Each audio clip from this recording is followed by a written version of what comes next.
Pinuna ng ilang mambabatas ang hindi umano pagtugma ng Statement of Assets, Liabilities and Net Worth ni Vice President Sara Duterte sa halaga ng mga transaksyon sa kanya umano bank accounts. Hindi naman binuksan sa komite ang kanyang tax records dahil sa issue ng confidentiality. Balitang hatid ni Tina Panganiban Perez. When is the correct time to open the box? Commissioner? Ito ang selyadong kahong dala ng Bureau of Internal Revenue o BIR sa impeachment hearing sa Kamara. Naglalaman daw ito ng tax records ni na Vice President Sara Duterte at asawa niyang si Atty. Manasseh Carpio.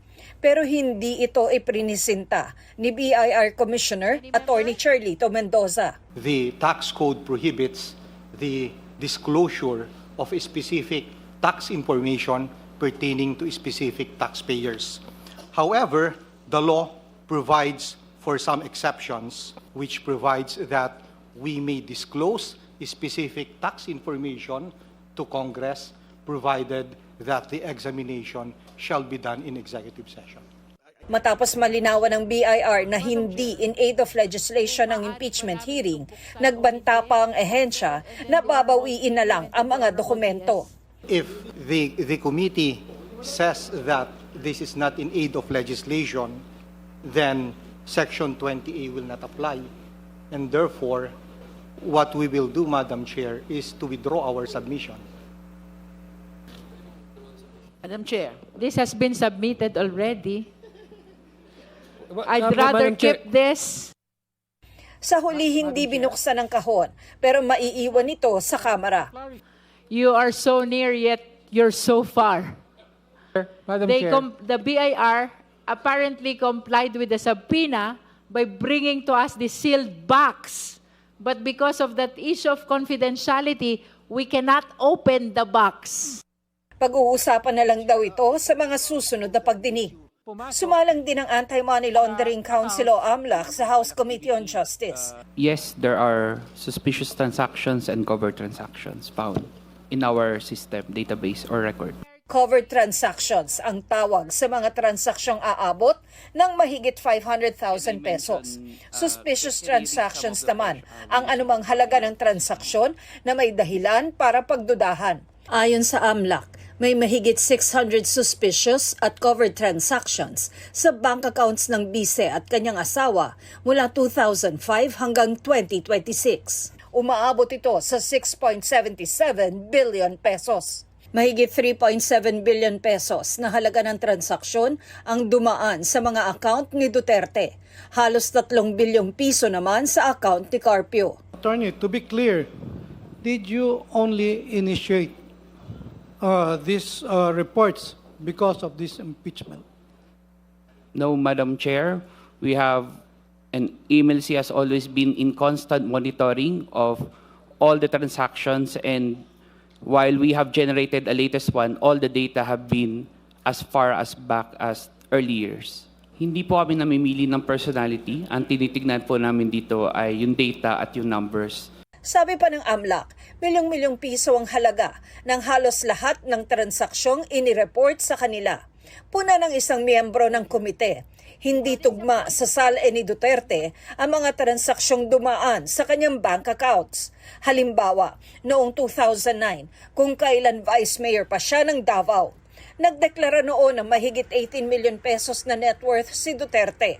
Pero ang flag transactions na dumaan sa kanyang bank accounts umabot ng halos 705 million pesos. Base pa sa AMLAC report, sa mga flag transaction na dumaan sa account ni Carpio, pinakamalaking halaga ang naitala noong 2024 na umabot sa mahigit 1.8 billion pesos. Nakasaad din sa AMLAC report, mula August 2024 hanggang January 2026, naging subject si Duterte ng 27 confidential reports na nagsasaad ng kadudadudang aktibidad, kabilang ang drug trafficking, graft and corrupt practices, at malversation of public funds. Kaugnayan sa mga lumabas sa House Quad Committee hearings at sa impeachment complaints na inihain laban sa bise. Puna pa ng ilang miyembro ng komite sa mga salin ni Duterte. Mula 2019 hanggang 2024, walang iniulat si Vice President Sara Duterte na cash on hand and in bank sa kanyang salin. Pero may iniulat sa AMLAC o Anti-Money Laundering Council na covered at suspicious transactions sa mga bank account ng bise sa mga taong iyon. At noong 2019 at 2024, kahit na 5 po, wala po siyang dineklara na cash at saka cash on hand. Tama po ba? Based on the submitted SALN, Your Honor, wala pong nakalagay na cash on hand or bank deposits. Kahit 5 po? Wala pong nakalagay, Your Honor. Hindi wow. Ang biglaan at tuloy-tuloy na pagkawala ng deklarasyon ng liquid assets, because cash on hand and cash in bank are liquid assets. Sa kabila ng dati, meron naman na mga halaga ng mga cash on hand, cash in bank, ay nagdudulot ng pagdududa sa kawastuhan at kabuuan ng subsequent SALNs ni VP Sara. Taliwas po sa kanilang patuloy na pagtanggi, lumabas na active pa ang account. Nakapag-deposit po tayo ng 448 pesos doon sa isang account na ito. Si Congressman Paulo Marcoleta, kinwestiyon ang pagpapasabpina sa mga naturang SALN. Let me state on record that the SALNs discussed were not attached in the original complaints. Hindi po sila kasama sa original complaints. And using the SALNs as a starting point without necessary predicate evidence supports the position that the investigation of the House of Representatives Committee on Justice is a fishing expedition. Paano niya nasabi yun? Kasama eh. Ito, babasahin ko. Vice President Sara Duterte committed culpable violation of the Constitution and betrayed the public trust in amassing unexplained wealth and failing to disclose all her properties and interests in properties in her SALN. Nagalagay po sa complaint eh. Pinuna rin ng isang miyembro ng House Committee on Justice kung hindi raw ba lumalabag sa bank secrecy law ang pagtalakay ng komite sa bank transactions ng bise at kanyang asawa. I'm concerned with where we are going right now. We will now be discussing from the statements of the AMLAC representative bank accounts. And I'm worried that the discussion might lead somewhere na pinagbabawal ng bank secrecy law. For the record, the coverage of bank secrecy law and for the guidance of the members are bank officials and employees and bank records.